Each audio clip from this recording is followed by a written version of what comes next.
తాజా రాజకీయ పరిస్థితులపై మనతో మాట్లాడేందుకు ఆదిలాబాద్ ఎమ్మెల్యే పాయల్ శంకర్ గారు ఉన్నారు. ఆయనతో మాట్లాడే ప్రయత్నం చేద్దాం. సార్ నమస్తే సార్. సార్ చెప్పండి సార్, ఇప్పుడు ఎన్నికలపై ముఖ్యంగా ఇండియా కూటమిలో ఉన్నటువంటి రాహుల్ గాంధీ ఒక కామెంట్ చేస్తూ ఉన్నారు, ఈవీఎంలు ట్యాంపరింగ్ చేశారని చెప్పేసి కూడా మీపై ఆరోపణలు వస్తూ ఉన్నాయి. బీజేపీ దీన్ని ఎట్లా చూస్తుంది? ఈ ప్రపంచంలో ప్రజాస్వామ్య దేశాలలో ప్రజాస్వామ్య దేశమైనటువంటి భారతదేశంలో ఉన్నటువంటి ఎన్నికల కమిషన్ ఎన్నికలు నిర్వహిస్తున్నటువంటి తీరుని అగ్రదేశాలన్నీ కూడా సమర్థిస్తున్నాయి. అగ్రదేశాలన్నీ కూడా ఎలక్షన్ కమిషన్ను ప్రశంసిస్తున్నాయి. అటువంటి తరుణంలో ఈ దేశంలో ప్రధాన నాయకుడైనటువంటి రాహుల్ గాంధీ గారు ఈ దేశ ప్రతిష్టను, ఎన్నికల కమిషన్ యొక్క నిబద్ధతను ఆయన ఇబ్బంది పెట్టే విధంగా, అవమానపరిచే విధంగా ఈవీఎంలు ట్యాంపరింగ్కు గురవుతున్నాయని మాట్లాడినటువంటి మాటలు నిజంగా విచారకరం. ఈవీఎంలను ట్యాంపరింగ్ చేసేటటువంటి అవకాశమే ఉంటే రాహుల్ గాంధీ గారు ఈరోజు 2 స్థానాలలో గెలవగలుగుతుండేనా? ఈరోజు భారతీయ జనతా పార్టీ గెలవాల్సినటువంటి ఎన్నో స్థానాలు భారతీయ జనతా పార్టీ ఓటమి కావడం జరిగింది. ఈరోజు దిగజారిన మాటలు మాట్లాడి కాంగ్రెస్ పార్టీ రాజకీయాలు చేయాలనుకుంటున్నది. వారు గెలిచిన రాష్ట్రాలు ఉన్నాయి, వారు ఓడినటువంటి రాష్ట్రాలు కూడా ఉన్నాయి.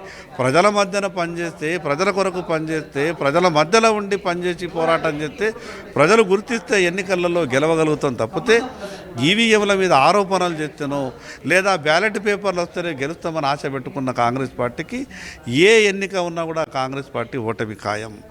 ఈరోజు ఈ రకమైనటువంటి మాటలు మాట్లాడుతున్నటువంటి కాంగ్రెస్ పార్టీని ప్రజలు నమ్మేటటువంటి పరిస్థితులు లేదు. సార్ ఇంకొకటి చెప్పండి సార్, రాష్ట్రం విషయానికి వచ్చినట్టయితే ముఖ్యంగా పోడు భూముల సమస్య మళ్ళీ తెరపైకి రావడం జరిగింది. ఇప్పుడు ప్రభుత్వం అవలంబిస్తున్న విధానాల పట్ల బీజేపీ పార్టీ ఎట్లా చూస్తుంది? కాంగ్రెస్ పార్టీ అవసరం ఉన్నప్పుడు అవసరం ఏ రకంగా ఉంటుందో ఆ రకంగా మాట్లాడే ప్రయత్నం చేస్తుంది. అసెంబ్లీ ఎన్నికల సమయంలో మేనిఫెస్టోలో పెట్టినారు, ఈ రాష్ట్రంలో పోడు భూములు వ్యవసాయం చేసుకున్నటువంటి రైతులకు, ఆదివాసీ గిరిజనులందరికీ కూడా మేము పోడు భూమి పట్టాలు ఇస్తామని చెప్పారు.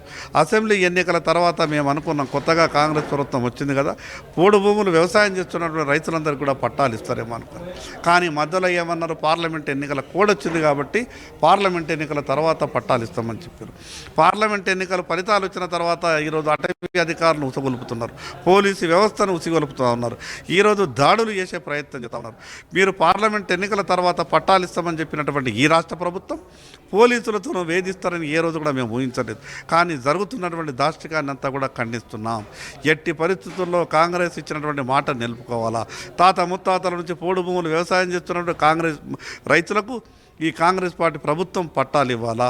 వారికి జీవనాధారమే పోడు భూమి. వారి దగ్గర ఉన్నటువంటి 6 ఎకరాలు 4 ఎకరాలు తీసుకుంటే వాళ్ళు ఏ రకంగా బతకాలి? ఈ రకమైనటువంటి ఆలోచన కాంగ్రెస్ ప్రభుత్వం మానుకోవాలి. టీఆర్ఎస్ ప్రభుత్వం ఏ రకమైన వ్యవహారం చేసిందో అదే పంతాన్ని కాంగ్రెస్ పార్టీ ఎంచుకున్నట్టు కనిపిస్తూ ఉన్నది. వెంటనే ఈరోజు పెట్టినటువంటి కేసులన్నీ కూడా ఎత్తివేయాలా. ఎవరైతే పోడు భూమి వ్యవసాయం చేసుకుంటున్నారో వాళ్ళందరికీ కూడా పట్టాలు ఇవ్వాలి. సార్ ఫైనల్గా చెప్పండి సార్, మీ పార్టీ యొక్క రాష్ట్ర అధ్యక్షుని మారుస్తారని చెప్పేసి కూడా వార్తలు కూడా వస్తూ ఉన్న నేపథ్యంలో ఎప్పటిలోగా కొత్త అధ్యక్షుడు రాబోతా ఉన్నారు, మీరు పోటీలో ఉన్నారా?